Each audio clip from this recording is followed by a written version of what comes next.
Halos maiyak si Senadora Nancy Binay nang mag-file siya ng Certificate of Candidacy sa pagkaalkalde ng Makati City. Posible kasing makatapat niya ang asawa ng kapatid niyang si Mayor Abby Binay. Nasa frontline na balitang yan si Gary De Leon.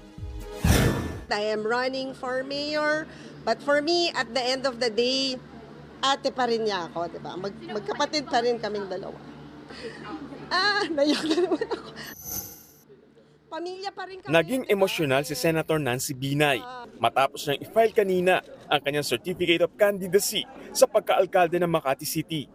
Yan ay matapos mapag-usapan ng paksyon sa kanilang pamilya. Posibleng makatapat niya si Congressman Luis Campos na asawa na ng kababatang kapatid ng senadora na si incumbent Makati City Mayor Abby Binay.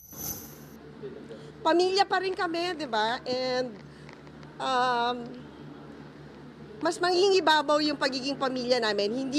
Sa akin, hindi ko kalaban ng kapatid ko.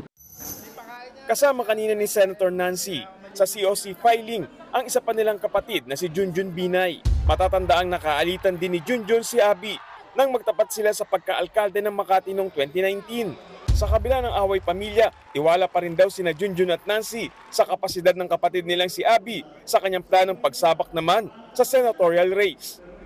I've always stated this, na magkapatid kami. Tingin ko naman very qualified siya to be a senator. So, ako ay susuporta bilang Ate Nancy. Sa Cavite, nagain na rin kanina ng COC ang re-electionista si Governor John Vic Remulla para sa kanyang huling termino bilang gobernador ng probinsya. Isa pang Remulla ang kakandidato sa bayan naman ng Naik, si Jacinta Remulla, natatakbong Vice Mayor. Anak siya ni Justice Secretary Boying Remulla. Running mate niya si Jun Dualan, nakakandidato naman alkalde ng Naik. Makakatapat nila sina Kenneth Romel Magbitang sa pagka-mayor at Tere Puno bilang Vice Mayor. Mula sa mga Remulla, lipat naman tayo sa isa pang kilalang pamilya ng mga politiko sa Cavite, ang mga Revilla. Tatakbo ulit para sa kanilang ikalawang termino ang mag-inang Jolo Revilla at Lani Mercado Revilla para maging kinatawan ng 1st at 2nd District ng Cavite. Ako, para sa akin, nagsisimula pa lang tayo. Madami pa tayong kailangan gawin, and I will finish my 3 terms. Naghain na rin ng COC sina Camarines Sur Governor Luigi Villafuerte at tatay niyang si 2nd District Representative El Rey Villafuerte. Magpapalitan ang mag-amang Villafuerte ng kanilang posisyon sa 2025 elections.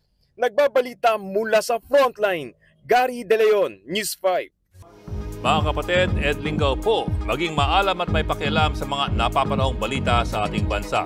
Para sa mas malalimang pagtalakay at paghimay sa mga issue at headlines, tumutok lamang at pag-subscribe sa social media pages ng News 5.